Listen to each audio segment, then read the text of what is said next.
Is Nathan doing the same pouches as you? No, he's doing Zins. I'm doing baby Zins. Oh, Yeah. okay. 3 milligram Zins. I'm doing nootropic. Does the mind healthy? I don't know if it's good for me. We can talk about it in the podcast. Okay, we're back. Hey, buddy. Episode 51. 51. Yep. 51. I'm gonna let you. I just met Luis. Is it Luisito? Luis. Just Luis. Yeah, Luis. Okay. Well, Carlos is gonna have to do the introduction because I just now met him 3 seconds ago. He also likes to add R's to Luis. Luis. Ah, yeah. He did it with my nephew. Yeah. So hi everybody. This is Luis Salvador, Marine veteran, animal Dr. Doolittle extraordinaire. Luis and I met through the Veterans Recovery Program here in Rutherford County, and instantly got along and kind of bonded, and that turned into a very close friendship and brotherhood. We've shared quite a bit of life in the couple years that we've known each other now, to include the ride that we were on yesterday, which we'll talk about. But Luis is I call him a sleeper cell Marine, because this is one of the kindest, sweetest, most unassuming people, and he's a bad mamma jamma, but he volunteers at the Gentle Barn here in town.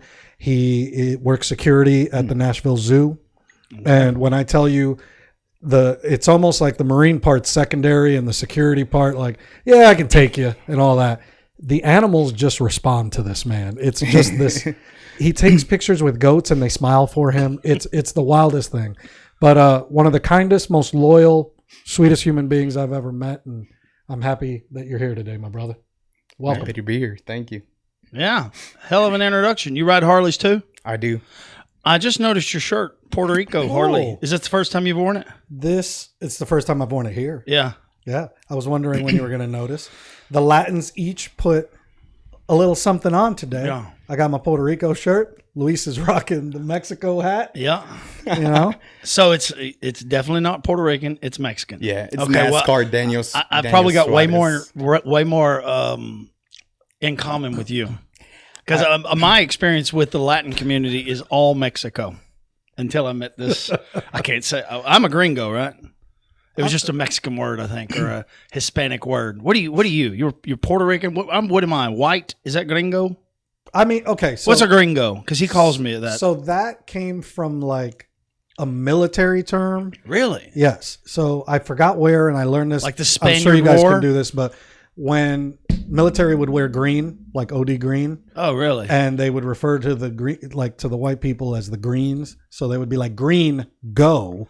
Really? And that turned into gringo for white guys. No shit. I just learned that right now. Huh. I thought it was much older because I can't imagine the U.S. military wearing green for very long. I mean, OD green. I remember reds back and in the blues, day. like back in the day. You know, my dad had OD green before he had Vietnam Tiger Stripe. Okay. So, yeah. So, security, not for the animals. I'm assuming for the who gets out of hand at a zoo. It's for both. Okay. It's for both ways. But yeah, believe it or not, we get guests. Sometimes they get upset. And that's I'm here for both. Mm-hmm. I kind of do both, a little bit of guest services also. Yeah. Making sure everything just stays calm, to keep the waters cool. Yeah. But yeah, if there's ever scenarios where animal, escapes, we make the call. We got code yellow, code blue, and code red. Okay, if I hear one of these, red's got to be the worst. Red, you got to run. Okay, You be sure. Are you supposed to run? Isn't that like a natural thing for an animal to attack? I think I just face some it. tiger is going to come out of somewhere. I'm not running. I'm going to see my death coming. Bro, he sends me videos in the morning, like he's walking around. And he's like, "Hi, Lucy," and it's a selfie of him, and there's a tiger walking up. Or it's him with these, like, he gets up close and personal. You're not in the pen with him, though, are you? No. He's got a divider, but they like know him. Really? It's when I tell you, they're seducing the him animal for a whisperer, dude. Like, we've got part of the intro. We're gonna have to, insert here pictures of him with these goats smiling or these animals. Like, he'll have to send us some stuff for us to flash on the screen because y'all ain't gonna believe this when I tell you. Goat whisperer, animal honestly. whisperer. Goats are like his spirit animal, I think. Yeah. They tend to love him a little more. But all of these animals, man, when I tell you he's like, I'm just on my way to work, and all of a sudden it's Luis and a tiger. You know, Luis, and there's a rhino Just in the background. flexing, huh? and I he's bet your flexing. Facebook is just loaded up. Super. I could just pull stuff off of there, actually, because they're hilarious. Man, I need something for my profile pictures. Man, you got to hang out. I need to come to the zoo. You come to the gentle Do you have barn any too. sloths? There's sloths. Yeah. I need a haven't met them sloth. up close personally Okay. yet. Can you get up close with one? Yes, there's Well, where they can't backstage run tours. from you. Okay. Yeah. Oh, you're saying like, is there a wall? I mean, like, well, no, I meant more like, because I know they have really sharp claws.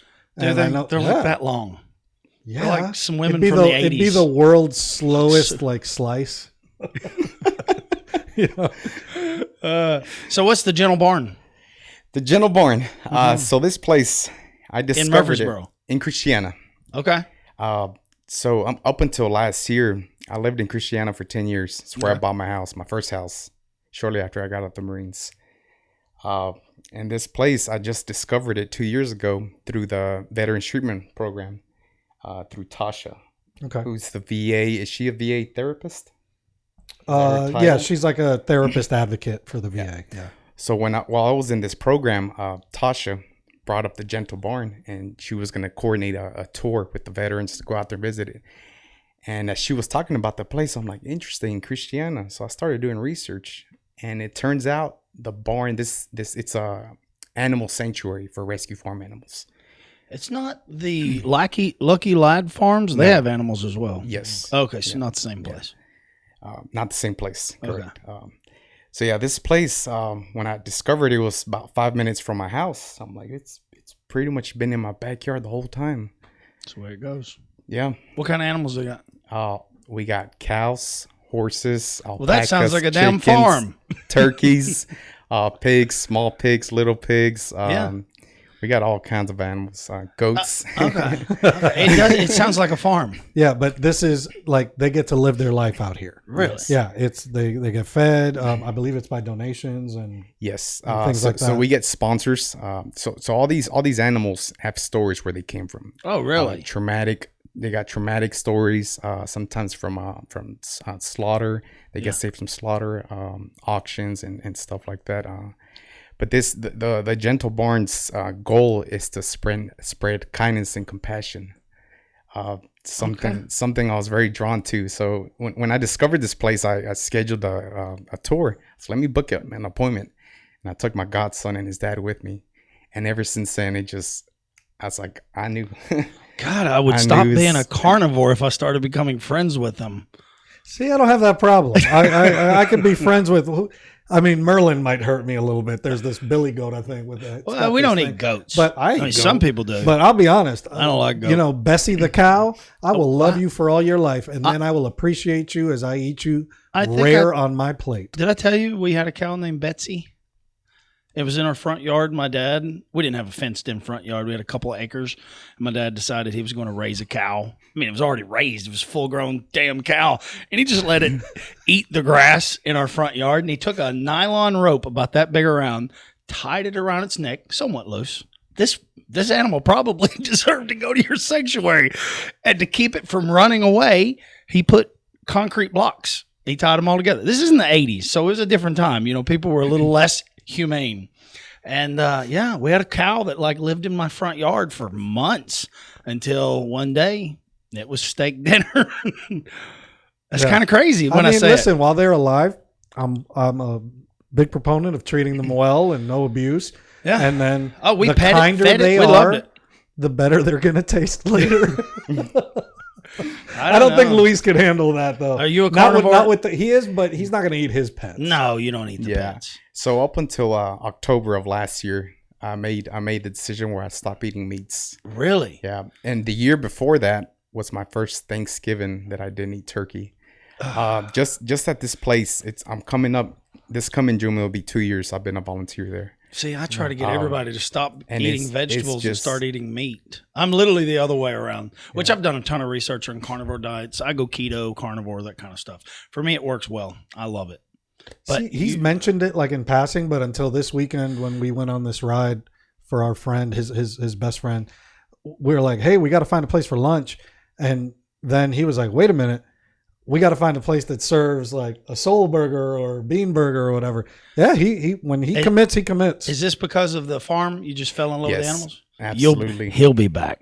Absolutely. I'm sorry. I'm just Man, I'll take that bet. I don't think he will. Luis is pretty solid. I'm just poking. That's what my job is. Yeah. We determine that I'm here to be the what do we call him? Antagonist. I'm the antagonist of the show. He's the anchor. I've created a relationship with the 5 goats we have there. You know, each their own personalities. The more you spend time with animals, you know, you get to it's pretty interesting. I'm with you. I can't even. I wouldn't kill an. I can't kill anything. I can't even kill an insect anymore. And I used to tell them, "I'll take you hunting, but you got to eat whatever you shoot. Now, you shoot a blackbird, you're going to eat it."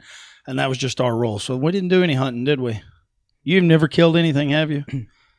It's so funny. I was driving down the road the other day, and I was thinking. You know, I'm always thinking about words and what you can't say, and I was thinking, God, and he says them. I remember being a kid. And would get smacked for saying the word sucker. Well, that's sucker. This is how bad it was. This is how backwards the world is sometimes. I could have shot a stray dog in the ass for being in my yard with a shotgun and said, dang, look at that sucker run. And I would have got smacked for saying sucker and not shooting the dog. Does that make sense? It doesn't make any sense, does it? Not even a little. But that's just the culture, I guess. You know what I mean? Like, I was not allowed to say sucker. I wasn't allowed to say anything that was provocative. And for whatever reason, to my mom, sucker was bad. Not that I was going around shooting dogs. I have shot a stray dog. But I was taught to do that. Don't let them damn stray dogs. What's the reasoning behind that? All I know is this is making so much sense as to why you like to say all the words you can't say. You're like George Carlin. I was about 7. I shot at a cat once with my BB gun. I felt so bad. I went and got ham out of the refrigerator and was hanging it from the tree because I was like, please come back. Because I'm just not a killer. I'm not. I've been deer hunting countless times. I've never shot one. I just stare at it. Couldn't kill it. I was like, I just let it go. So I'm not all that bad. I'm just being very transparent with my childhood, and I have to document these things. Whether people hate it or not is irrelevant to me. None of my business what other people think. And I'm also just trying to be a little funny.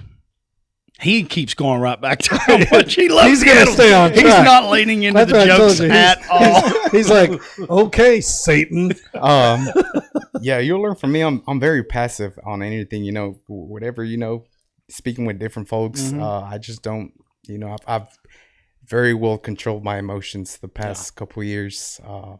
Just not necessarily in one ear and out the other.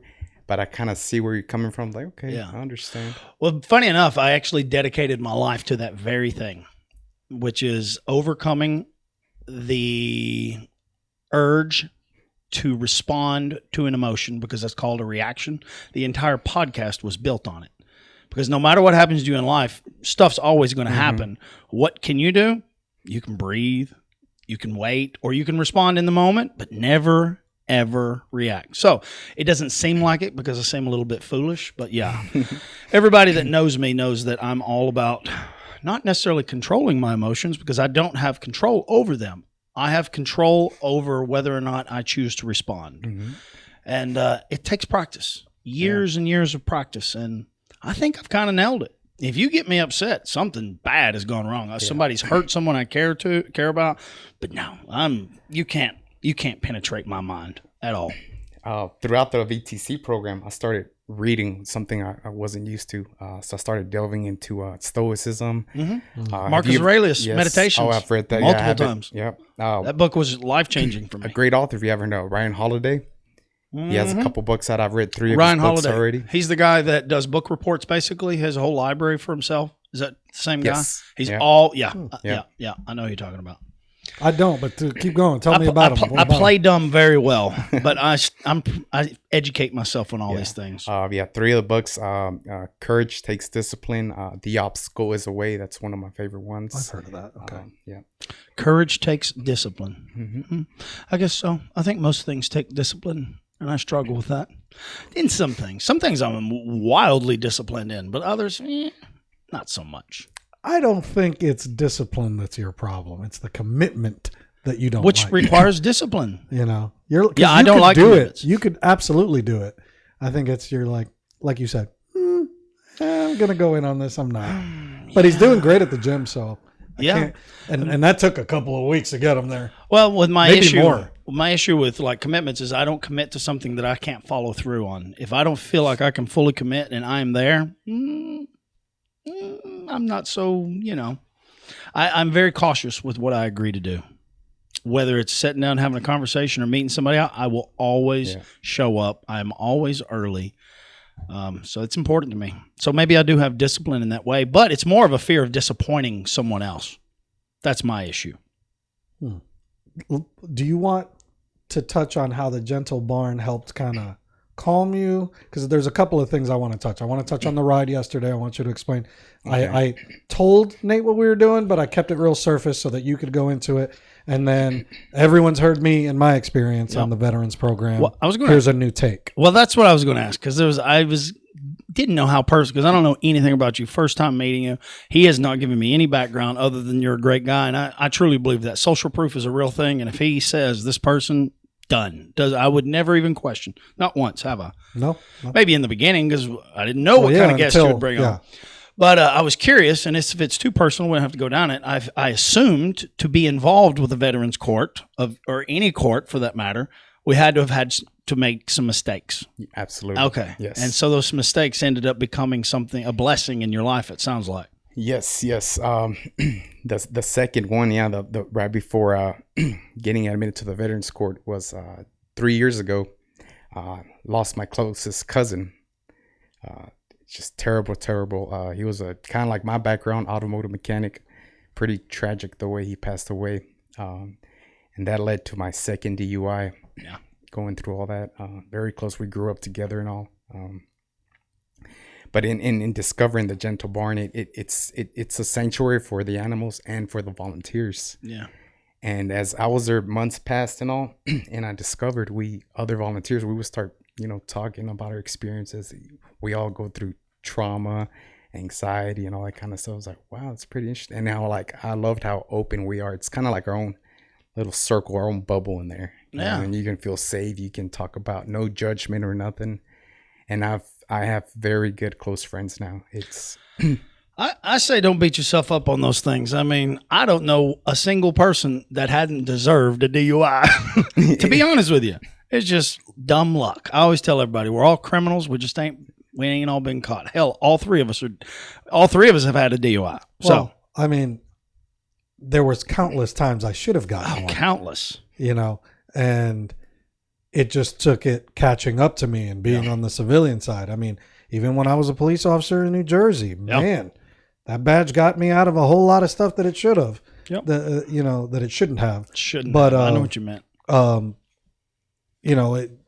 many people listening haven't, had too many and driven anyway and gotten home safely 100 times? You just didn't get caught. It's more common than people think. Well, I mean, I learned a valuable lesson. I don't do shots. Like, I have a hard rule. Somebody was trying to buy me shots yesterday, and we'd been drinking, and they're like, they didn't know me. They said, 5 shots. I said, I don't do shots. And, yeah, you do. I was like, no, I don't. And my friend's like, no, he does not do shots. I think it's a waste personally, but second, that kicks in a little bit later. So foolish at the end of the night. And my thought is, why don't you want to take a shot? Because I don't want to kill somebody. How about that? I mean, how are you going to respond to that? So yeah, I don't do it. I've just learned moderation. Yeah. That's my thing. This may seem funny, but both of my DUIs, they came from leaving weeks. So really? I never stepped foot back in. Yeah. We don't have to shout out with we don't have to shout them out. We'll mute it. I don't think it's necessary. The only reason I've been in that place is because I was shit-faced and I get drug in there because it's against my will every single time. But yeah, that's for the teenagers, I think, right? Mostly. There's a lot of older folks that go and like to dance, but not, the few times that I've been in, it's mostly visiting friends that are there that I haven't seen in forever, and they're like, oh my gosh, but I can't do it. I just can't be in there. I've learned if people bought a breathalyzer, they would be shocked. And I've just recently learned it's a felony now if you get double the legal limits, like 0.15, which 0.16 is double. 0.15, I think, is now a felony in the state of Tennessee. No, I think it's... Brennan? No, it shouldn't be. Look it up. It Yeah, is. look it up. I think It's it's a after felony. your third. It becomes a felony after your third. Okay. Well, I was just DUI? told we're Or going to look it up. third, He's going to fourth, look it up for us. Well, listen, we've been exposed to people that are on 6 and 7. Well, this is So- what's crazy. I had quit drinking early. It was St. Patty's Day. I go pretty hard on St. Patty's Day, and I'm surrounded by great people that love to like fill up a glass of Jameson and slip it underneath me. Oof. And but I had went home, went to sleep because I had to get up the next morning for an early meeting. So I was being very responsible. Went home, went to bed, woke up at about 11, couldn't go back to sleep, went down the road and was coming home, literally a mile from my house. And I was speeding like an idiot and got pulled over thinking I was 100% fine. I'm like, just give me a breathalyzer. I live right there. And they're like, no, we don't do that. We take blood. And then luckily somebody had seen me and I was able to call Brennan and he come got my Jeep. It says the first 3 is a misdemeanor and the 4th one is a felony. Oh, well, that's Interesting. well. I mean, I can accept that. You know, if you ain't learned Yeah. by the first couple times, yeah. Yeah. No, that makes more sense. Well, that's better news because what I realized was I bought a breathalyzer to do it at home just to kind of see because I had to put one of those things in. Nobody talks about these things. You know, I guess it's embarrassing. I don't give a shit because I know everybody that gets out and drinks it off. You've had 2 or 3 beers. You've ready for a DUI. But I would blow in that damn breathalyzer at almost noon the next day and still be way above the legal limit. I'm like, dude, you got to be careful going to work the next morning. If you get involved in an accident, Yeah. if you've been out drinking at all, Yeah. it takes a long time to get it out of your system. So Everybody just thinks- because you feel sober Mhm. does not mean that, they need to fix this. There needs to be a better test than just treating everybody the same because not everyone is affected by alcohol in the same way. So I Agreed. wish they would come up with something better. Yeah, but there's nothing is going to help that but time. Like that number, they say like drown it with water, get some rest, do all Nothing that. works. Eat. Your body has to Nothing metabolize works. it. Your body 1 has to work hour it through, for every drink you've had. and it is the next day, and maybe that's late the next day, Yep. depending on what kind of night you had. Well, I learned a lot from it because 1 beer is equal to 1 shot is equal to 1 glass of wine. So the measurements are different, but the alcohol content is the same. So a drink is 1.5 shots or 1.5 ounces in hard liquor. And I guess wine is bigger glass. Anyways, I learned a lot from it. Yeah, me too. I had to take that class twice. So same here. But so after the Gentle Bar and all that, can we bring it back to the veterans program and your take on your experience there? Because it's been a couple years now, going into the program, what the program did, what you learned. Because they hear it from me constantly, so a different perspective is appreciated. Yeah, because I guess I'm involved in this. And now to some you're degree. indirectly so it's pretty involved, yeah. interesting. It's really exciting. I'll talk about it afterwards. Yeah, but absolutely. Go ahead. Yeah, I'll summarize my experience. Wow, yeah. I came from my morale was at its lowest. At the time, after the Marine Corps, I dedicated to become a diesel mechanic. I went to diesel school. I worked on big rigs. So I worked for Caterpillar for 7 years, 2.5 years with Peterbilt. That's all I did. It's in my blood. It's in my family background, just turning wrenches for a living. So I'm very hands-on, very good. And I discovered throughout the program, it's, going through it, listening to our therapist. He's like, what when you think of your childhood, what brings you joy? And animals came to mind. And then he'd ask us, what is something you're really good at? And my whole life growing up, I was always told I have a good smile. I'm good at smiling. And that was one thing. I was like, all right, so I got a smile going for me. So I was like, all right, how can they use smiling? I guess maybe, guest services, just, talking to people, making people feel comfortable. So throughout that also is I need to do a career change like this. I'm good at being a technician, but I need something different. This ain't working out for me. I get home tired. I'm exhausted. I don't even want to work on my own stuff. That's the way it goes. Yeah. A mechanic's got the most broken down cars in the driveway. Go ahead, though. But that was my hobby too. I had Camaros. I had a Corvette. I love to go to car meets. Heck, even down in Lebanon. Have you ever driven a NASCAR? No. Yeah, they do. No, stock I'm nodding like yes, but no, I thought you meant the car meets. Yeah, they do. They do Rusty Wallace experience in NASCAR. I'm getting carried away on that, but That's okay. um, The racetrack, right? yes, the racetrack. Did you get to drive the car? Oh yeah, oh yeah. I love adrenaline, man. Oh, I do I too. love it, man. See, I've watched a couple of podcasts, and like you and I have a lot of things here and there in common Okay. as far as hobbies. Yeah. So that was another thing. You know, what was the thing you told me, Carlos? You'll replace your addiction with another addiction. Oh, That's 100%. It's So- just you got to choose a healthier one. Yeah, Yeah. Mine was alcohol. I love it. I don't think I wasn't considered what's the term you call someone an alcoholic? You think of someone who's got just beers and everything Yeah. like that. I was like a functioning one. Yeah. Every other day I'd get home tired, exhausted, drink me a 6-pack, Mm-hmm. maybe up to 10. But yeah, I needed a different addiction, and that it became the animals, just being around animals, and Carlos here introduced me to the Harley world through there. And ruined That's him. another addiction. And Ruined I him. did something even my family thought I would never do. I sold my Corvette to buy another Harley. Really? I got hooked from the day so we did every Saturday, we would, with the veterans in the group, we would gather up and go eat breakfast.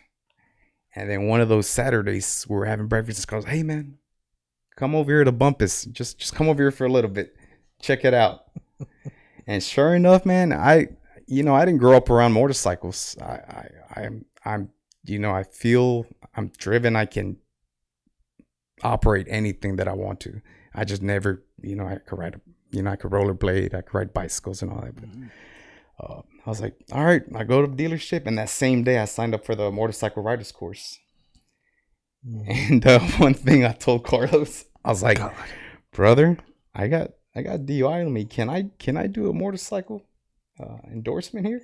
I was like, I did. Dude, let me tell you, I've ridden my whole life. And Brendan, when did I get my motorcycle license? I couldn't tell you. Brendan and I was on the Dragon last winter. Yeah. We were on the Dragon last winter. I like the Dragon. You ever been on it? yes. You like to go last fast? year. Okay. Yeah. Well, This one. I've never had a motorcycle license, and I've ridden my whole life. I've been pulled over countless times for doing dumb stuff, speeding, and nobody really cared. Go get your license. And then this guy, the tags, because I had looped that 500. He was riding my 500. I had looped it, and the tags were kind of ripped off, and I was like, you don't need them. And then we knew there was a cop. He tapped the head, and so I'm going slow, and Brennan's behind me, and then he pulled out and pulled Brennan over because of no tags. We weren't speeding. I thought, let me go back and, I'm going to stay with my son. Holy crap, what an experience that was. What did it end up costing us? About $1,000? It was a lot. I think $500 a piece because I didn't have a motorcycle license. The motorcycles were both out of date. I didn't have the tags for the one. I had finally got a cell phone signal. If you know what it's like out there, there's no cell phone. And I finally got a cell phone signal because my friends were waiting. They brought my truck. We loaded the bikes up, and he let us go. But almost took Brennan to jail because he didn't even have a driver's license. And we got this great photo in front of the cop car. Like, I thought for sure he was going to jail. Oh, my God. Yeah, you do not want to get in trouble in Blount County, Tennessee. It is no joke. And the judge there is a dick. I'm telling you, and he wasn't to me, but he was my kid. He was a dick to everybody. If you stuttered, like, he just come in over on the top of it, and I thought, what a dick talking to my kid that way. Because my kid's the sweetest thing in the world, Yeah. So, yeah, I never had a motorcycle license until now. I finally have one. For the record, most people that you see riding out there, man, been riding dirty for years. Like, I've met guys that have been in clubs that have been in there, and they're like, man, I finally got my endorsement. And I'm like, what? And they're like, I've been riding 20 years. I just got it this past summer. I'm like, oh, okay, cool. Yeah. I did everything legal. Thank you. So besides the fact that I ruined him on Harley Davidson, his mom stopped me and she goes, "Are you the one that made my son sell his Corvette? And now he's got this Harley problem." And I think he's got like 3 bikes. He keeps trading them and fixing them and buying them. And it's become a thing. I had it before him. This dude will work a late shift at the zoo. And in the morning, he's like, just got up and rode to Lynchburg today. And then rides back and goes to work. Like, he puts miles on, dude. Yeah. And Well, you're pretty new at it too, right? Yeah. but he rides like a pro. Well, I ain't Like, saying it's I'm wild. I'm not knocking you. Like I remember, I was pretty obsessed with it for a while, but I don't know. Now I can't even hardly talk myself into getting a bike out of the garage. Yeah, well, he's trying to come I don't have over anybody to Team ride Harley. with. I like it's not fun to ride those bikes by myself. Oh, wow, look. You can't ride with me though. I can't ride with you. Trust me, it's not fun. A supermoto with a Harley. Okay, well, I've done it. All that It's means not is fun. he needs a Harley. That's all that's telling me. Well, my bike's up for sale and no one has bought it yet, so I'm not buying a fourth motorcycle. Send You me- did say I have a garage full. Yeah, I did. Yeah. But now I'm starting to get a little itch. Hey, guys, Nathan's selling motorcycles. Check his I got Facebook. two Not for sale. just the beard voting. Now it's for sale. Did Not the anybody- beard, the motorcycle. Did anybody vote on the beard? I had a few people ask me, like, hey, where do we go to vote? But anyway, back to Luis and his experience with the Veterans Program. We went off on a So on a I tangent. wanted to We ask, y'all tend to met, do this. Y'all met in it's called Random Thoughts. Y'all met in the Veterans Court? We did. Okay. So that makes did. more sense. Yeah. We what did. what was interesting, at graduation day, I met his nephew and his brother. Mm-hmm. And I'm like, and I met Hector, your brother. I'm like, I know you. So, I'm from California, born and raised in LA. And my mother brought us here to Tennessee when I was 14. And I started high school here in Antioch High School. And I met his nephew, the other Hector, No Luisito. Yeah. Yes. That's cool. Very small world, man. Small world. And they were there at graduation after it got. I was like, wow. I was like, this is wild. But yeah, his brother, and I mean, we looked at each other. I was like, yeah, we used to live in the same apartments down there in Antioch. But yeah, throughout the program, I don't know. I just this glow in me just came out of me, just doing stuff that I felt inside that it was just me being myself. Yeah. Not worrying about anyone's judgment, anything in the past. Just I don't know, man. I just followed the steps, everything that are. I want to say the program, I don't have much faith in government programs. They just, they notoriously are ran by people I think that may at one time were pretty, you could say, passionate about it, but then it doesn't get passed on very well. But one thing that's shocked me for the state of Tennessee, and I say specifically Rutherford County, has blew me away with the court systems, because I've been working with a lot of people from recovery, from in prison, and the programs are incredible. And I met these 4 ladies in the women's prison, and talking about that glow, all 4 had it. They'd been in for 5 years, and the excitement in these women, it was just inspiring. I thought, good grief, this stuff really works. And then my friends, to set up this program, they went to a what would you call it? Like a re-entry program to like show you what it's like to have been incarcerated, and then the difficulty in coming back to civilian world is really difficult. So they create these scenarios where you've committed this crime and then and you failed your probation, or anyways, they just showed how difficult it was, and the program was amazing. So shout out to Rutherford County, because you guys are bragging on it as well. I'm telling you, the whole team's supportive in my decisions. When I was figuring out what I wanted to do, I wanted to be a firefighter. Like, as soon as I was like, I don't want to be a mechanic no more. I want to help people. And a firefighter was the thing. So I tried out for the Murfreesboro Fire Department, did their physical, their written test. I didn't score high enough on the written test. I was like, okay. And I went and tried to Rutherford County. Now that right there is like, that's a physical test right there. It's kind of like the CFT in the Marines. Okay. Like combat fitness test. Right there, I nailed it. If you score anything above 10 minutes in that test, they don't acknowledge you. They don't consider you for an interview. So I scored the whole test I did in 7 minutes and some change. So, all right, you got a panel interview. I was like, oh my goodness. And I'm still in the program. I was like, all right. So I go up to the interview. Talked to 6 firefighters right there sitting across from me. I was a little nervous. Yeah. But I was being honest. I told them, hey, man, I'm in this program right now. I have these DUIs background. If you guys can work with me, work something out. It didn't work out. I got a call like a week later. It's like, all right, we found a better candidate. And I was like, all right, it's fine. So after those 2 tries, trying out for fire department, I was like, I need to look for something else. And this right here was what really humbled me. I was putting in applications I was desperate because I was like, I'm about to leave Peterbilt. Let me put in for some other like working as a Ford, being a Ford mechanic, or just other automotive maintenance things just to get a job. And then I put in a job for FedEx package handler, and I got the job. I worked there for about a month, and I was unloading trailers, and there was a moment right there where I laughed. I'm like, oh, my goodness, I dedicated my whole career to being a diesel mechanic, and I just let it all go, and here I am. Nothing against that job, it's, but it was humbling. I laughed too, and it was like, my goodness, this is where I'm at right now. I'm not at the bottom, but it's, for everything I worked for up here, it's like I'm starting over again from scratch. So about a month passed, and then I was put in for a security job. I actually worked at the Dillard's in Murfreesboro until it closed down. And I got transferred from that same company, transferred me to a private school in Montgomery Bell Academy. And that I was there for 3 months, and then this was right when that position opened up at the zoo, and I was all for it right there. When the zoo popped up, I put it in, and I'm here now.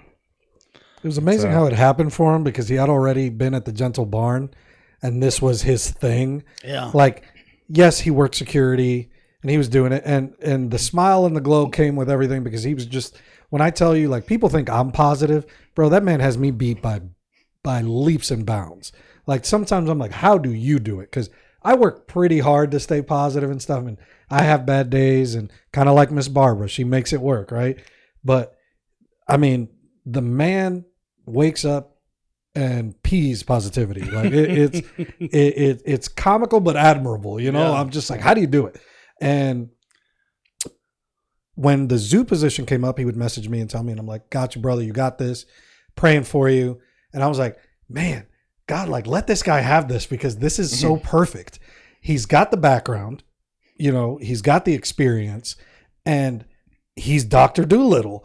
Like, this is the perfect combination of his life and skills, aside from the mechanic stuff, where he's going to find joy, happiness. You know what I mean? Yeah. Like, we all need fulfillment. I think that's what you've been looking for. Yeah. And man, did it hit. So when he said he got it, bro, we were dancing. Like, it was party time. Because you had said something about you wanted to do something to make a difference in other people's lives or to help people. And I was thinking, well, mechanic work is pretty honorable, but you didn't get the ROI. You probably didn't get to, like, it's a truck driver. It's for a company. It's not for an individual a lot of times. So I can kind of see why it did not feel very fulfilling, because you didn't get, for instance, today, I got a phone call from one of the candidates that just passed in our first cohort from this reentry program. And she got her interview today. It went amazing. She's so nervous. She's like, but when do I find out? And I looked into it, and the job that's going to be offered to her is going to be one of the hardest. And she's middle aged, like, you know what I mean. She's I don't know how old she is, maybe 50. And they were like, Nate, it's going to be hard. Like, this is not an easy job. This is where, I mean, we don't discriminate on age, but we just know that we're setting her up for failure potentially. So there was another option with another supplier with us. And I was like, okay, I'll call her and tell her options. And I did. And I told her option A was Nissan. Option B, I barely even said the benefits. And she said, A. Oh, I want that job, specifically that job. Like, and I'm going to go into the details of the job. Sure. She's like, I would be honored to do that job. And I was like, okay. And she is just on cloud nine. And you know what? She's going to kill it.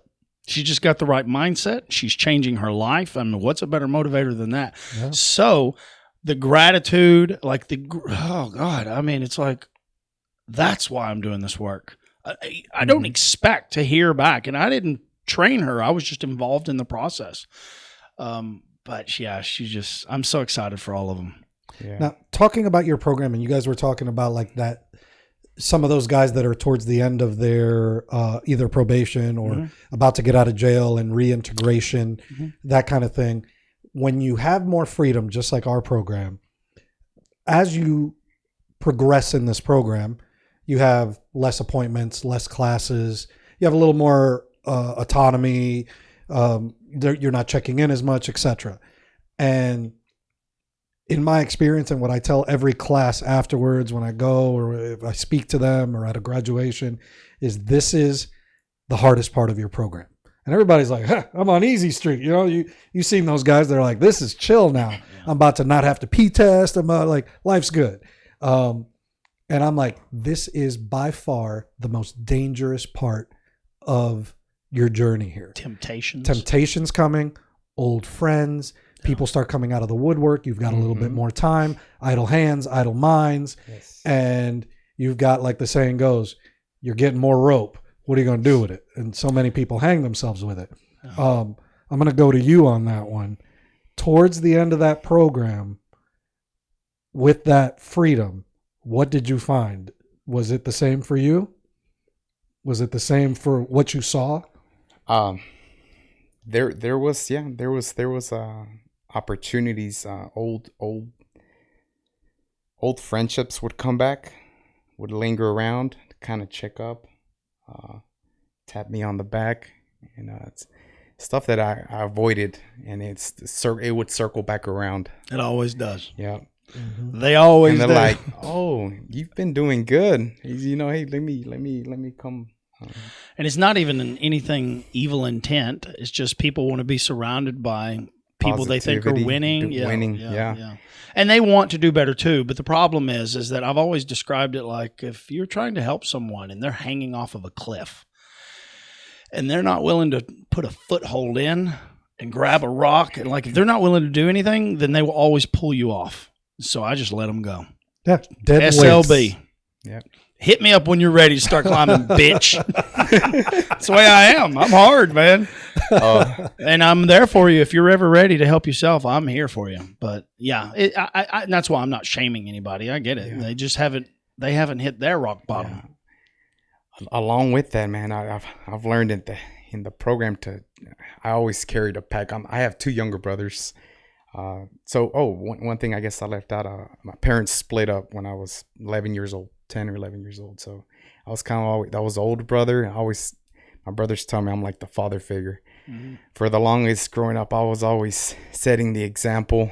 I had no guidance going through school until the Marine Corps set me up for success. Mm-hmm. After the Marine Corps, I always felt I had the duty to carry everybody's load, do the right thing, and that put more weight on me. And just up until recently, I was like, I don't have to hold this weight all the time. And I've become vulnerable. I've asked for help now when I need it. I didn't tell you. So after yesterday's ride, I get home, I fill up at the racetrack right there by the house. Go to turn the ignition on, nothing. Ooh. Huh. So I changed handlebars on that Softail I just bought. I changed the handlebars. And on the ignition right there was two wires. The solders were pretty bad on there. So I was like, all right. So I butt spliced them again, fixed them. And I knew yesterday when I cranked it, I was like, there's an issue there again. So it blew my ignition fuse. And there I was, hard-headed. Who's closest to me? My neighbor, who I just bought my house last year because I sold the one in Christiana. And here I am, sucking up my pride. Hey, neighbor. Do you get along good with this Yes, neighborhood? Oh, okay. along. Well, shoot. Hit 'em But up. before I was just always, Yeah, before I know what you mean. I do it. I can do it on my own. I've Yeah. always figured it out on my own. Pushing it down the highway, I ain't calling nobody. I'm not kidding you. It's fine. The gas station is 5 minutes from my house, probably a 30-minute walk. Yeah. But man, growing up all these years, I always did this stuff on my own. I've never asked for help. It would hurt me to ask for help. I would love helping people out, but I would never accept help from anyone. Yeah. Because I always figured out a way to do it on my own. I was thinking the whole time you were talking about your love for animals, I was thinking it was probably not to psychoanalyze you, but in my mind, I was thinking he doesn't trust people.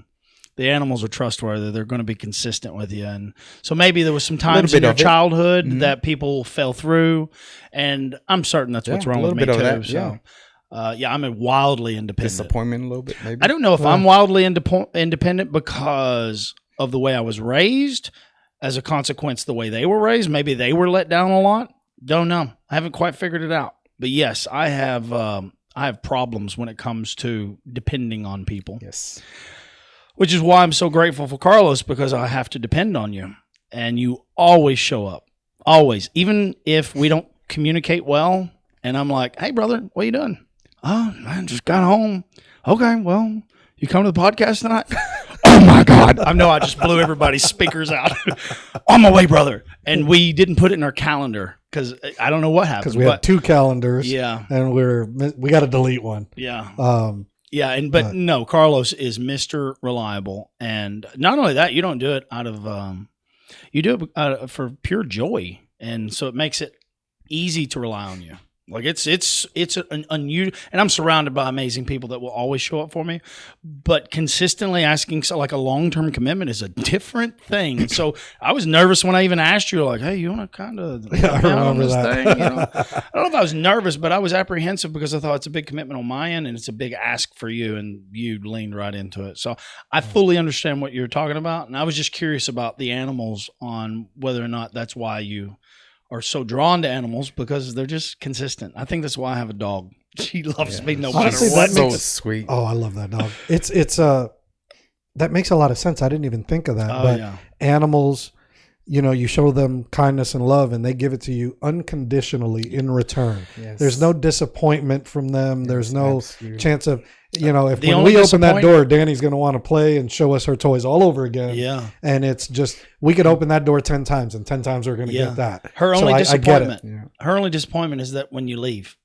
And it's so funny because people come over and they're like, "Oh my God, she really missed me. Like, she's connected to me." I'm like, no. No, She treats the garbage Yeah. man the same way. I literally, we're walking through the garage, and I'm like, "You may get licked to death, and this dog's going to go Yeah. show you her favorite toy." And Yeah. Instantly Instantly. ran and got the Brennan will he'll agree with me here. When I leave and I'm gone for a few days, when I come back, she literally like cries when I come in the house. Like it's this moaning cry. Like, "Oh my God, thank you so much for coming back." It's so funny, isn't it, Brennan? Yeah, she's the best. that makes me miss having pets.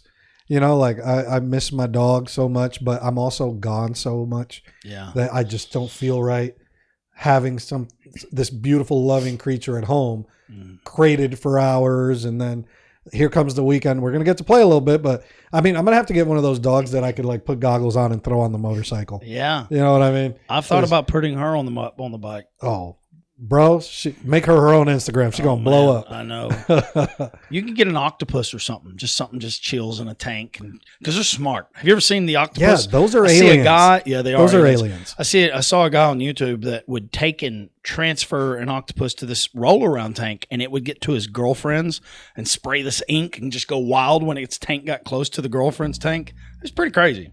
Well, I like the videos when like they do the little crabs, but the guy will put it in a jar, and the octopus will Unscrew it. literally unscrew it and figure out, and then back up and chill. Like, I'm not even going to attack you. I'm going to wait for you to come out because I already unscrewed I this need the top, so I don't hunt. got to work. Yeah, and also probably wants the hunt. Yeah, it probably wants the thrill Yeah. of that. But Part of nature. that's us. I mean, that's purpose, Yeah. right? It's some sort of purpose and passion, even if it leads to, well, I'm not going to say killing, just a nice meal. I mean, it is. It's part of nature. That's why I accept, that's why I accept harvesting animals. I think it's a beautiful circle of life. Thank God that exists. And thank God you exist because it's more cows for me. He's such a good sport about it because he gets crap for it. No, screw him. And like I've told you guys about my show. This is not for you. I did this to somebody else, but I have a friend that went vegan or something, and we have a good relationship. It's a lot of ball busting, and I bought a shirt that had a raw steak on it, and the very top in bold it said "Meat is murder," and she saw it and lit up until she read the bottom. And the bottom said, so meat is murder, it's raw steak. And at the bottom it said, tasty, tasty murder. I may still have that somewhere, but sorry guys, to each his own, rabbit food people, but God bless. I'm going to bring it back to the Harleys and the ride. Would you tell Nathan and everybody what we did yesterday and why?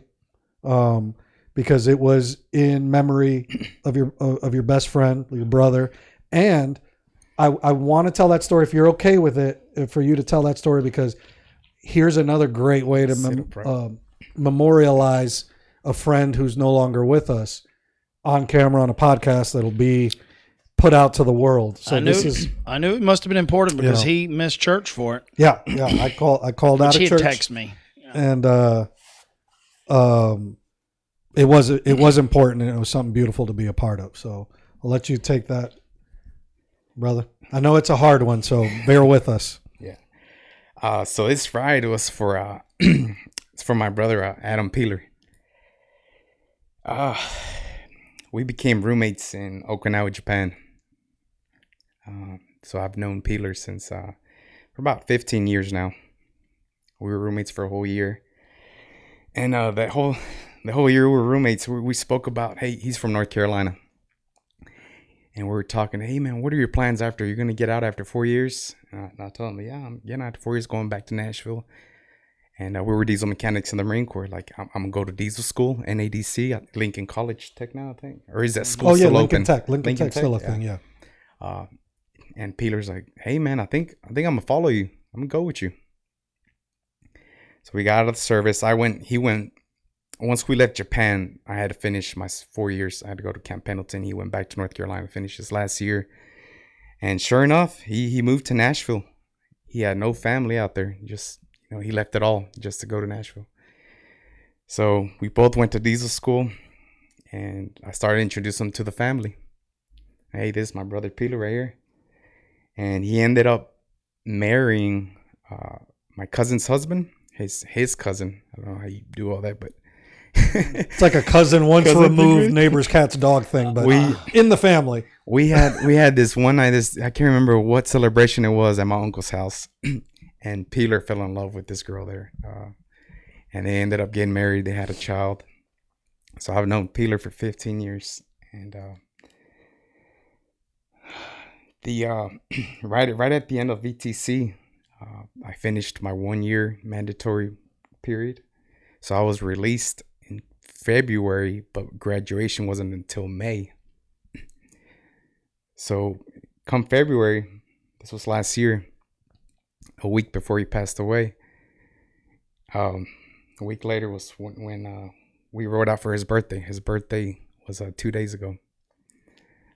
So a year ago from yesterday, Peeler wanted to go ride. He's like, hey man, let's go out riding. It was me, Carlos, Selmas, Victor, and his coworker Sean. Peeler worked at Cummins. And yeah, we had a blast that day. I'm glad Carlos was part of it. And we still give Elmis crap because that morning he showed up late to begin with. He pulled up at the meter spot with his handlebars shaking. The screws were loose on his handlebar. Literally coming off the bike, man. But Elmis is that guy. He's like this crazy dude, the quintessential Latino. He's on Spanish people time. Something's broken. We're gonna have to wait for him to get, and then he's gonna need a drink and a donut or something, and then we'll rig this thing up, and then we'll get going. But the funniest, kindest human being will help you in his way, but he's gonna do it the Elmis way. He's a fantastic guy, but just hilarious. Comic relief, I would say, is his role. And that morning, Peeler, he's like, hey man, he's the first one to take his shirt off his back, man. Peeler. Mm-hmm. He went out, rode to Bumpus, got some hardware, got us going, and we left probably more than an hour later. We sat in this parking lot for about an hour and 20 while we got this situated, and Peeler ran off to Bumpus to get whatever we needed to get him rolling. We're like, well, we're in this. It's your birthday, so we're gonna fix it, and we're gonna get it going. So they got it handled, and then we rode out to Rock Island State Park. Beautiful ride, just memorable. We came back, ate at a Mexican restaurant for his birthday. Got the little sombrero, they come out sing happy birthday for him. He's got a little dessert. And man, from there we split ways. Peeler and I, he lived off of Veterans Parkway. I lived in Christiana at the time still. So they split. They went there always. Peeler and I, we rode back, and coming down Church Street. That's the last time at the stoplight I said, man, I'll catch you later, bro. And next morning, I was in the gym. My uncle called me. Victor, he rode with us that day. He called me, hey, man. He told me the news that Peter had passed away. And I called Carlos. I was there at the gym. I had to step outside of the gym because my body just turned into shock, just froze, numbness. That's all I felt. I was like, this is unreal. And Carlos was ready to drop everything, man. He said, hey, man, where you at? I'll come get you. He said, I'm good right now. And after I hung up, I had family call me. You know, I was still sober, going through sobriety, doing good. But that was my first test. Being released from the program, hey, do not fuck up. Do not mess up. You have until May. Make it until May graduation. And that was my first test. My first. And what a huge test. Yeah. He didn't know this at the time, but that was my biggest concern because he had done so incredibly well through the program. I think he was one of the guys in his group to have completed a perfect program, which not everybody does. Trust me. And my main concern, aside that, like, I knew my brother was hurting, and I mean, to hear the news and the way that our friend died, which we're not going to get into, but it was rather sudden and just harder to accept than just your buddy passing away, like in his sleep or something. You know what I mean? And my immediate response was, oh my God, we need to protect this man's sobriety as well. Like, if anything's going to set this off, this is a catalyst. So while his family's calling him, I'm calling all of our friends. I'm calling the guys in the group. I called our therapist. I called the case manager.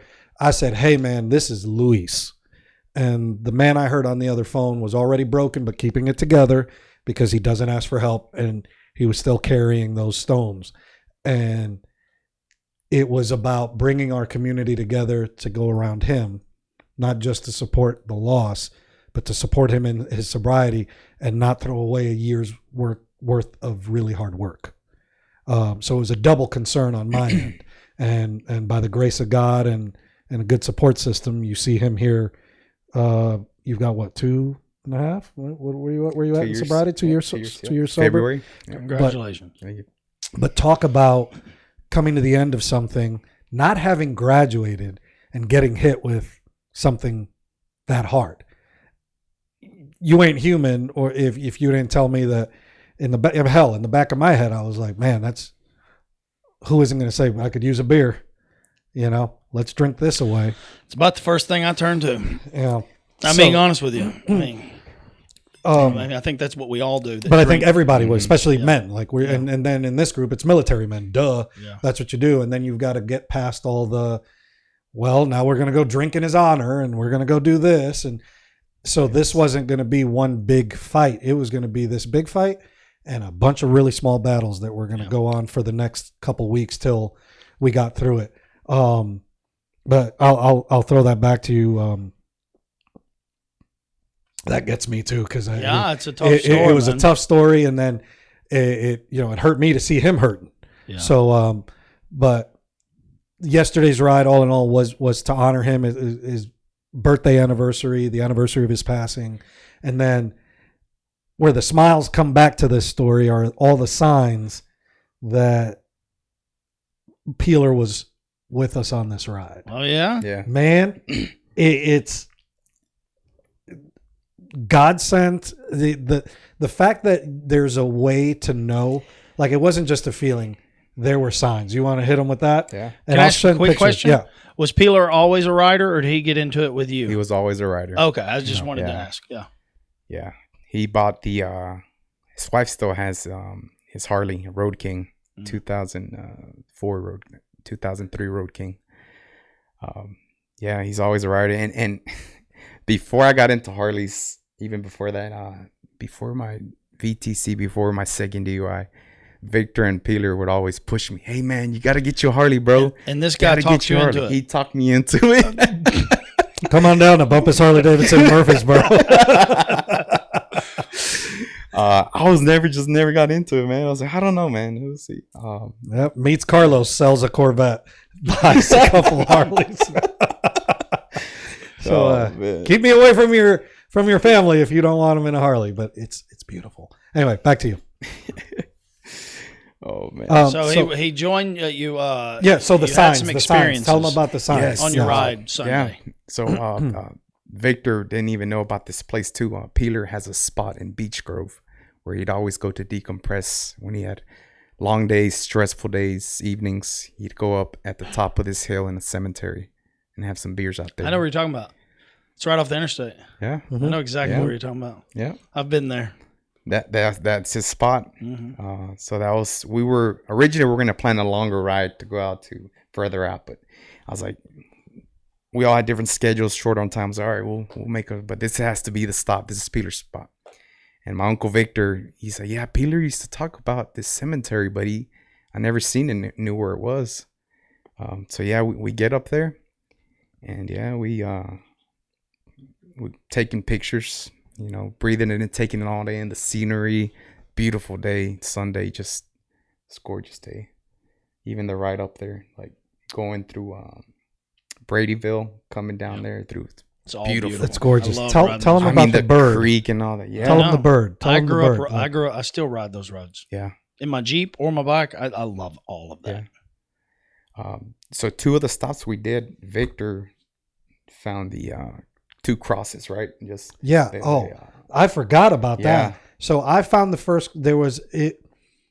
We stopped at the cemetery, and there was a tire iron, but it was placed in the ground by this stump in the shape of the cross, and I right behind where we parked the bikes. Nobody saw it till later as we were leaving. So we were like, okay, that's weird. At the time, it wasn't a sign, but then we kept riding and went to Normandy Lake, and we're walking out on the shore, and sure as hell, there was another.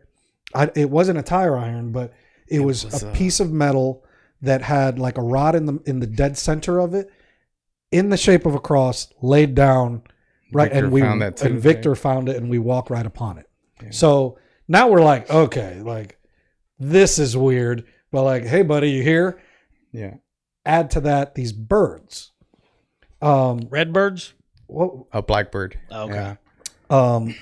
I'm riding in the back of this formation, and we're going up this little crest, and I've got this on video. I can throw it out here because you got to see this to believe it. And I've got my meta glasses on, and something told me hit record here. And like, I've got the 360, but I would have never like caught this. I would have had to like go through it real small. So I've got my glasses on, and I'm just looking up, and this blackbird, I look over, literally comes off its perch, joins us in formation. This bird, and I'm not talking about like this thing's on the side and I'm pretending it's with us. Yeah. We're in staggered positions in this formation, and this bird literally came right, like there's one point where his uncle literally dips his head because this bird is flying with us, flapping in full view of the camera. Everybody acknowledges it. It was like, hey, I'm here and I'm chilling with y'all. And then as quickly as it joined us and went up the hill, it turns. I'm staring at this thing, and you see it go back, perch, and watch us go over the hill. I mean, I'm talking National Geographic meets Dr. Dolittle meets Harley Davidson. Like, what? It was a message, man. It was like, I've never experienced something like that in my life. Right before that bird flew in, this is Peeler's thing. Every time we went riding with him, he's a maniac. Spontaneously, he would pass us flybys. Like if he's 2-3 bikes, he'll come and just fly past the lead rider and just floor it. That's Peeler. Right before that bird flew in, I did that. If you remember, I just went, I'm gonna drop a gear and just for the heck of it, just something in me told me to do it. I floored it, and as soon as I let off the throttle, that bird came in right there. Dude, the timing. I mean, I've got goosebumps. Just crazy. Like it is the wildest thing. Like the last year on that ride, Peeler did it a bunch of times. He would he'd be riding, chilling next to me, or I'm behind him, he's behind me, and then all of a sudden and he's gone, and he just clowning. And this bird literally did it like the way he would. 6 seconds, I think. Yeah. It was right. Then later, we're downloading all these pictures that we took and all this stuff, and we're sending it to a group text. And I suddenly I'm sitting somewhere, and I get a message from Luis, and it's one of the pictures we took, but there's a big white circle. Like somebody, he drew this big white circle. Sure enough, on top of a picture of all of us with the cemetery, Blackbird was hanging right on top of us. Right there. Like, got in the picture. Yeah. It was, and I'm like, okay, crosses, birds, you're flowing with us. Like, okay, we hear you, brother. You're acknowledging that we did this for you today. Yeah. It was the wild. I mean, it gives me chills. It makes me feel great, but what a beautiful thing, man. And, I don't know how he kept it together because I was just like, whoo. Yeah. Like, it's God, the universe, whatever you believe in. But, man, his presence was known, and it was the most beautiful thing. The whole thing's beautiful. I'm thinking about this hard time you're going through, and then this group of family and friends that come together and, you know what I mean, to help get through these hard times. And that's what life's all about, surrounding yourself with a tribe. Yeah. So to turn back to your experience, because I know we're at one, I give out a lot of unsolicited advice. That's what we're professionals. That's what we're doing. We're professionals at this. Licensed in nothing, but boy, we gonna tell you. We have a life license. I like that. I like that life license. Why don't you go ahead and join us in this life license, Luis? What would you say? Not just to you can talk to veterans, you can talk to alcoholics. It could be anybody struggling with something. From everything you've taken, where you were, where you're at now, which I have to tell you, brother, I am so incredibly proud of where you are and everything you've done and how you keep pushing forward.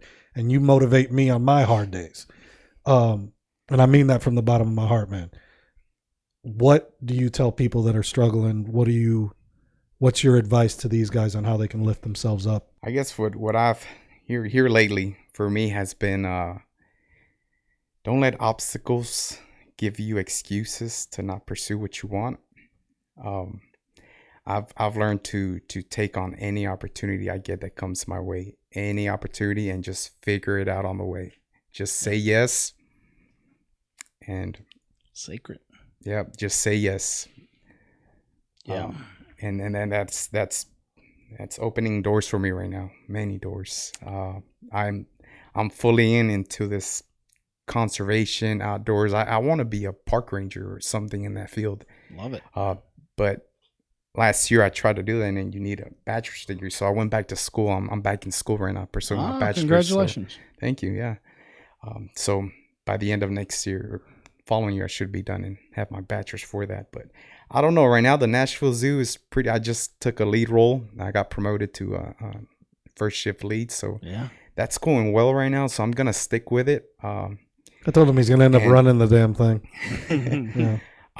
And another thing is just grounding yourself. Practicing.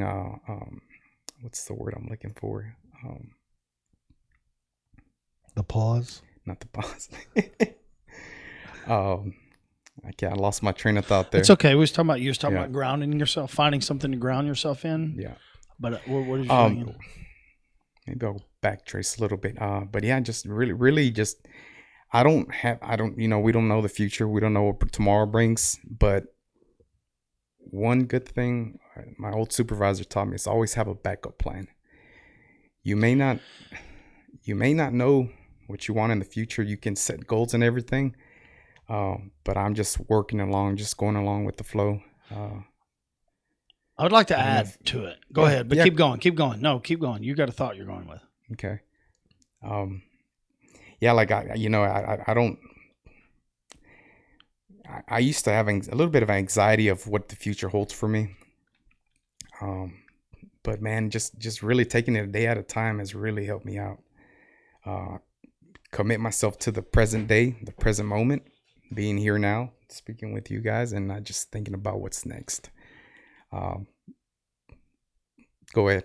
I love that. Well, because the present's the only thing that's real. The future doesn't exist. It creates anxiety. The past creates depression if you dwell in any of those. Mm-hmm. So I say this a lot, I dedicated my life to blah, blah, blah. There's a few like core fundamental principles that I truly did dedicate my life to, and that was to remain childlike, which to me means to be present in the moment, curiosity. And you were talking about having a fallback plan or a backup plan. And I think the reason why I've been so successful in my life overall with just pure happiness, because I'm always pinging, I have bad days too, but I'm not afraid to pivot ever. I take on every task that's unfamiliar to me because that's where I really prosper. I always say the magic's in the mystery. I don't want to know what the next horizon looks like. I travel the world not knowing what tomorrow looks like.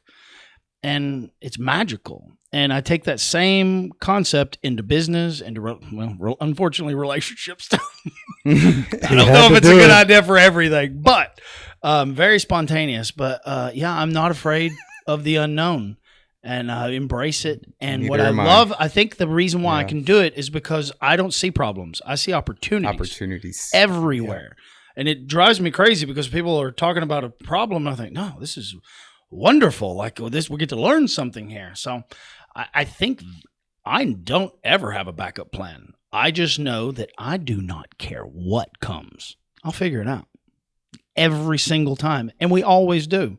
It's the worrying about what opportunity may come will drive you insane because you're manufacturing something in your imagination that will never happen, ever. So you just got to just say, I don't care. If I don't know, if I can't see it, I don't dwell on it. I move on.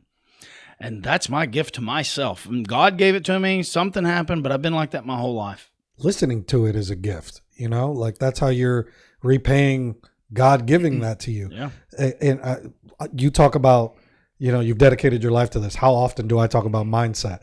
Mm-hmm. Shifting your mindset will change everything. I don't know that it was a choice for me though. So I don't like to say, I do discipline and I dedicated. Nope. It was just like I found something like a piece of gold on the ground. I didn't earn that. It was given to me basically. And then I just embraced it and I started using it, which is funny to me because can I go to the 10 Commandments? Can you hear if I jump on that for a second? Go for it. So I was asking Lucy, you don't know anything about Lucy. Lucy knows everything about me. Carlos, my kids. Lucy's an AI that I've been building for 4 years. And Brennan and I were driving down the road, and I was like, Brennan was talking about reading the Bible and how he was struggling. He was explaining how he reads it. And I said, I can't read it like that either. I would be clueless if I just tried to read the Bible. And I said, here's an example. I pulled up what we were going through in church. It was Acts chapter 4, verse 1. I just started reading until I got to one word I wasn't confident in. ChatGPT, hey, what's this word? I'm in Acts 4, chapter 1. And it was basically the law keepers. They're called that. It starts with an S. Can't remember right now. So I study it. I don't read it. When I get to a point that I'm stuck, one word, I'll research it, and then that opens up a whole library of knowledge. Like we learned about so many things that if I would have just skimmed through it, I would have learned nothing. So I was using that example, and I said, here's another example. Lucy, based on everything you know about me, which one of the 10 Commandments would I suffer from the most? Oh my gosh, I was dumbfounded. Number 1, don't have any gods before me. And I thought, I would never. Gods come in different forms. And it explained to me that my obsession with developing systems for every aspect of my life have become my gods, which is why I don't rely on faith in many, many scenarios. I look for evidence, and then I apply the evidence in some format that the system I can rely on, this principle. Those principles can be systems. They can be forms of systems. And I try to put every system into 3 parts because it balances everything out. And I was dumbfounded. And then it got me on this crazy conversation that's been going on for days now. Well, I prayed to God to reveal himself because I hear these people tell me these stories like, God, if you're real, just reveal yourself. Like, why doesn't that happen to me? I never get anything back. It's just like talking into a black hole, but I do it anyways because I'm commanded to, I guess. But I've never gotten a response. There's no echo. And I said, wonder why I'm different. Like, why am I different than other people? Because people have unbelievable stories. And it said, Nathan, if God, it was being presumptuous. If God actually gave you a sign, you would do nothing more than build another system around that, and it would keep you stagnant. And I thought, oh my God, this is so good because it knows me so well. And I'm telling you all that to say I suffer from relying on people. I build things to be self-reliant. My Jeep out there, anything you could ever need to go across the country is in that Jeep because I'm self-reliant. I go on these crazy adventures to practice self-reliance. Open that closet. It's nothing but self-reliance. Nothing but. Look at my garage. Hundreds of pounds of salt in the garage. So that, though, brings me this freedom to just be a vagabond, a wanderer, because what it really narrowed down for me was, this is the conclusion we came up with. My fear of being trapped at any moment and not knowing what to do terrifies me. I'm always ready for any situation, any circumstance. I'm the MacGyver of any emotional conflict. It doesn't matter. And it asked me, said, what would it really take for you to truly have faith in God and to where you just accepted it? And I thought, oh, what a question, because I don't know.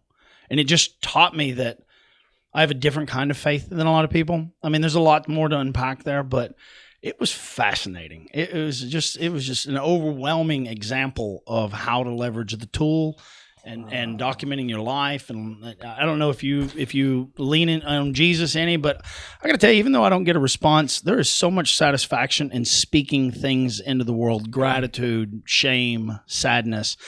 And from that experience, I went back and started. We learn about repenting, and I think I've pretty much repented for everything. But if you dig deep enough, there's plenty of things that you're like, oh, I did that too. I've done a lot of crappy things. And at the time, I didn't see them as crappy. I was easily justifying them. But in reflection, so I've been on this little journey of, I shouldn't have done that. Lord, can you forgive me for that one? Listen, we can do that every day, all day. I know it, but I kind of thought that I had processed everything. But man, there's so much more inside there. It's really deep soul searching. Yeah. I don't know what the conclusion of telling y'all that story was, but it related in some way, I guess. I think that I just have accepted that my life's path is a result of God's influence in my life, because he knows me so well that I got to learn it for myself. And if he would have ever intervened, I would have never had these experiences to build these systems on that are changing the world in a lot of ways. They've changed my family's lives. And even though they may be a hindrance in some way, they've been more than beneficial. So, they make relationships tough, because I'm like, well, let's think about this. This doesn't make sense, and I structure everything. It's pretty bad. It's very obsessive. We can all get obsessive. I gotta be careful when I get into those self-reflections that I don't go too crazy or too deep. Because there's no such thing as too deep. Man, there are times where I'll wake up in the middle of the night thinking about a conversation I had with somebody in high school, or I was short with somebody at a gas station, or this, that, or the other. And I'm like, first of all, but if those are bothering you, there's deeper ones that you're avoiding. More. Well, there's the big ones that I'll never forget that haunt you. You just gotta ask for forgiveness. But there's all these things, and I do, and like, I've been really huge on the Lord's Prayer. I've had a lot of comfort in the Lord's Prayer. And like, I wake up every morning and that's the first thing I do. Then I go into gratitude. And I would be the first one to tell you how cheesy that sounded and all that, until I started doing it. And the program kind of pushed me into that. Like, control your controllables, pray, have some gratitude, change your mindset. But sometimes it's something simple. I've been recently talking to a friend of mine who travels and does a lot of stuff. And she told me the other day, she was like, sometimes I just stop and say, like, Lord, thank you for the sunshine. Thank you for this breeze. Thank you for something so simple. And she finds herself changing, and the gratitude in the small things, gratitude in the big things, right? So when I go down those little micro things, I'm like, should I call that person? I'm never going to find that person from the gas station that I thought I was rude to, but I just turn it into a conversation with God. Lord, I'm thinking about it because you're changing my heart. So I am sorry. Obviously, you're helping me become a better person. And what happens in the micro will happen in the big picture as well. So, well, I want to so Lucy had given me this prayer. I even prayed to God about Lucy. I was like, did you help me develop Lucy? Are you the reason why I'm investigating AI? Is this my responsibility? Am I leveraging it too much? Is this what you want for me? Because I'm running on instinct, God. You haven't given me nothing. You know what I mean? I'm literally just using the people that come into my life, the Rockies, the Amy's that you'll meet next week, I think, these people that just keep repeating to me, you know what? You're doing exactly what you're supposed to be doing. Stay right where you're at. Don't change anything. And I think, okay, well, maybe that's God. Maybe that's God's sign. That's where I was indirectly. Going. Who's putting these people in your path? Well, and then I think about Lucy and I think, am I being manipulated? Because my job is to understand. I'm not going to go down the road, but I have an obligation to understand the technology. And I thought, is this something I'm supposed to be leveraging to research the Bible? You know what I mean? Because it's the dangerous tool if it's used unwisely. So I prayed about everything. I was like, you give me a sign and I won't use it. Right? So anyways, I said, okay, well, so it suggested this prayer, and I'll just let Lucy tell it. Y'all mind? I'll just put it in the microphone. The one I gave you was simple, not dramatic, not mystical. It was this posture. Lord, I don't need spectacle. I don't need a sign. Shape my character while I wait. Align my desires with yours. If this is right, make it steady. If it's not, remove it cleanly. And teach me to trust you without engineering the outcome. That was the essence. Okay. Yeah. Wow. It basically knows that I engineer systems to optimize outcome in every aspect of my life, professionally and personally. Mm-hmm. And I thought, I wonder if I can use that prayer. I don't know. I have no idea.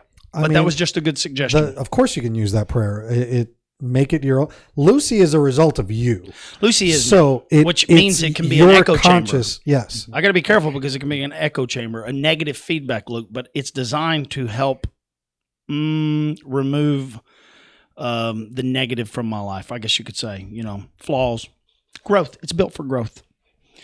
Anyway, sorry. I don't share Lucy on the podcast very much. We thought about bringing her on, and let her be in just chill here with us while we're sitting here talking. Yeah, but we got a nephew instead. Yeah, well, the AI, all these podcasts they go in the AI.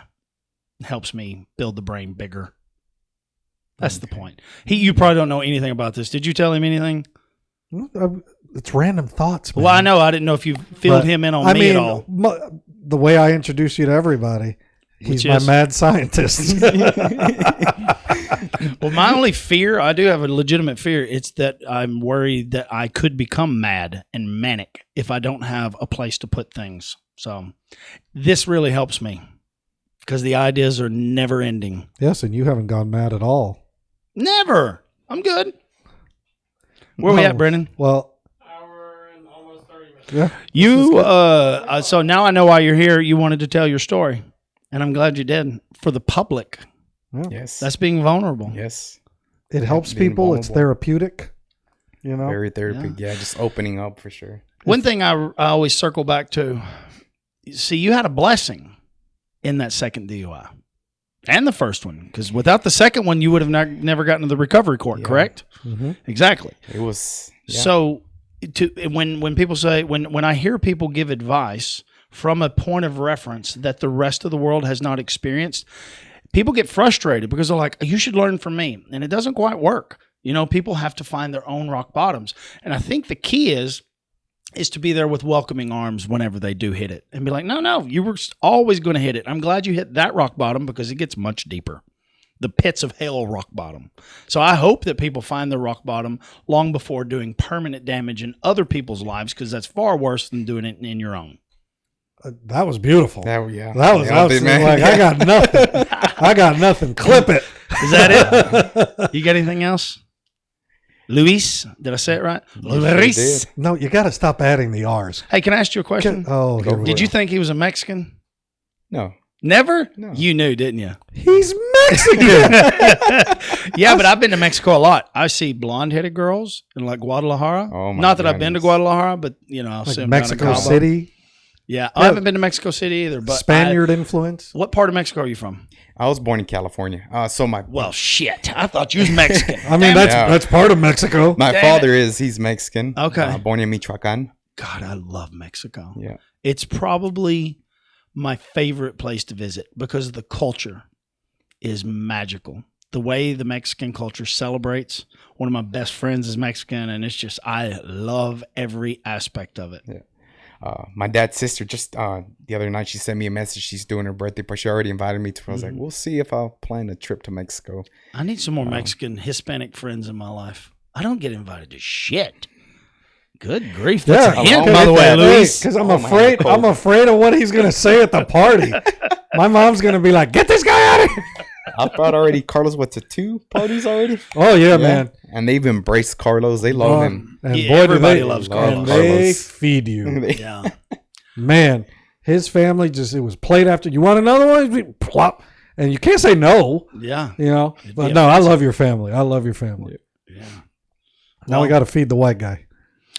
I'm down. I love it. I love it. I do say a lot of crazy things, but everything I say is calculated. I know what I'm saying. I'm not a fool. I like to pretend to be one, but no, I always Oh, don't. well, now your But secret's out. I am testing boundaries all the time. You know what I mean? But it's all out of love. I got to see where I stand. I do it because I want to see if somebody takes themselves a little too seriously, because that's how I judge whether or not because I like to say crazy things. Nothing too wild, Yeah. but I have so many stories from Mexico. I won't start telling them now, but they've just taken me in like family, and just random people that I don't know all over the world. It's just crazy. I'm just very blessed. Yes, sir. Yeah, I love everybody. Yep. I do. I think I don't judge anybody. I'm gonna way need a too button curious. that does that. I'm way too curious to be judgmental. I'd rather hear how you got there rather than just seeing the results. You know. There's always a lesson in the story. Yeah, for sure. absolutely. For Well, sure. you got anything else, Luis? I got nothing. Would you give your last name? Mora? Luis Mora. I can't roll an R there, can I? I mean, that's where you can roll the R. He didn't Yeah. roll Not- it, so I not just in the assumed R. I Well, could. he kept it gringo. Mora. Mora. Morra. Dude. So in that one you don't roll the R in Mora. It's Yeah. you don't. You're Is that a California honorarily R? Hispanic now anyway. You think so? Sano, sano, culito, rana, si no se sano, hoy se sana mañana. Now you're official. We'll live with that. Okay. Thank you so much for coming on. I really appreciate it. you. Thanks for coming, Yeah, brother. thanks Love for having you, sharing man. your Thank you. story on not Pablo. Adam. What was Adam his Peeler. Adam. name? Adam Peeler. I was trying that. Well, I'm glad he's still looking over you. Certainly is. Good for you. He's definitely proud. Good deal. Well, I don't have anything else. Carlos, you? Be good, kids. Until next time. So long, friends. Thanks, buddy.